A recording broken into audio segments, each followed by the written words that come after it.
to Canadians, Okay. absolutely. You don't agree that they hold a trust relationship with Canadians? Well, absolutely. Every individual should trust its government. Sure. Which brings me to a potential criminal charge of breach of trust. Hey gang, what's up? Just Aaron right here, Question Period Canada. How y'all doing? Back with another crazy committee video. This one's Larry Brock. He was a big time prosecutor. Now you can tell that he was a lawyer. Like, you can tell the way that he asks his questions and demands answers in committee. He's intense, guys. Let's take a peek at Larry Brock. Let's go. Mr. Brock, please. And thank you, Auditor General, for your attendance and your team as well.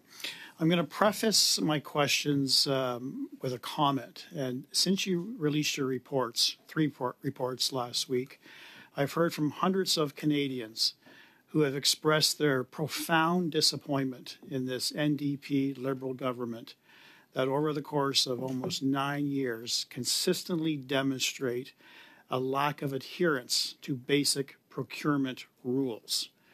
And to your point in this particular audit is you focus in on whether or not procurement, in this case to McKinsey, provided value for money for Canadians.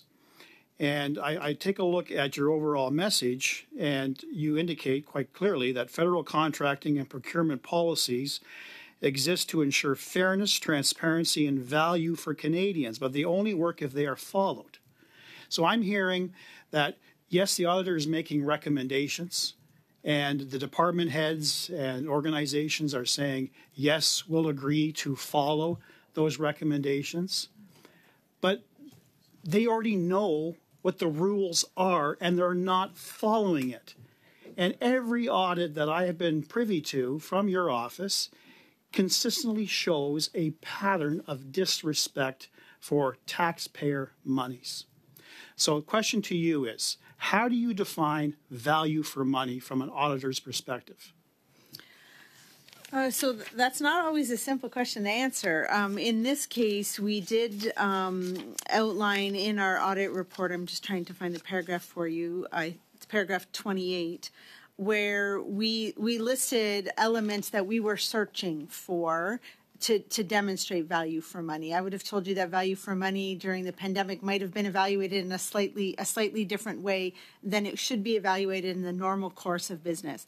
But we would have expected that departments would have clearly articulated the need for a contract, what the expected deliverables were, whether all the deliverables had been provided, and whether or not the ultimate intent of that contract, so the outcome, was achieved. So more than half, one or more of those, we could not see being demonstrated. The Government of Canada has published on its website that it must adhere to 4 fundamental principles of financial management. 1, value for money. 2, accountability. 3, transparency. And 4, risk management. Government of Canada defines value for money as follows: that public funds, taxpayer monies, are managed with prudence and probity. Assets are safeguarded and resources are used effectively, efficiently, and economically to achieve departmental and governmental objectives. A very specific definition. So, I know that you've indicated last week that your mandate, and you've indicated this numerous times, your mandate is also to refer criminality, should you suspect criminality, to the appropriate authorities. And I believe you indicated when a question was put to you whether you discovered any element of criminality. I want to confirm a couple of things. Your threshold for referrals is based on suspicion and suspicion only. Is that correct?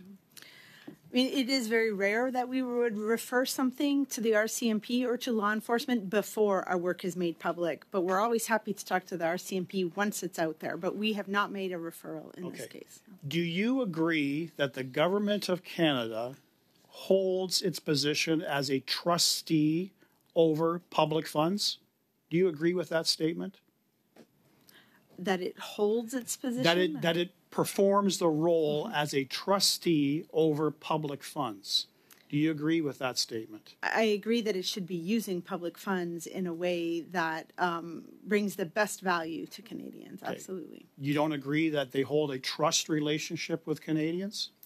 Well, absolutely. Every individual should trust its government. Sure. Which brings me to a potential criminal charge of breach of trust under Section 336 of the Criminal Code, a straight indictable offense punishable by a maximum of 14 years. The elements are there that potentially someone who made the decision to favor McKinsey on a broad range of departments and Crown corporations could be held liable for the actions that they took. So, did you direct your mind at all to the potential that there should be a breach of trust investigation by appropriate law enforcement? Very brief answer. Given the origin of this audit, we were looking for whether or not there was direction or political interference. We did not see it in this audit. If there was a concern around improper use of public funds in a way that could have been criminal, we would have referred it to the RCMP. I'm afraid that is our time, Mr. Brock. Though? That is our time, I'm afraid. Mr. Kuzmir. Everyone has an opinion about Canadian federal politics. So we're gonna wrap it up right there. What a crazy all these committee videos, guys, they are wild and crazy. They're fun to watch. Like, if you're an interested Canadian in federal politics, it's happening right here in committee all the time. We bring you as many videos as we can. Like, subscribe, share, get notified. We do a live show. It's fun. Come check that out. Check out one of the other videos that are floating around. That's gonna be fun too. That's it. Thank you for watching this one. We'll catch you at the next committee video.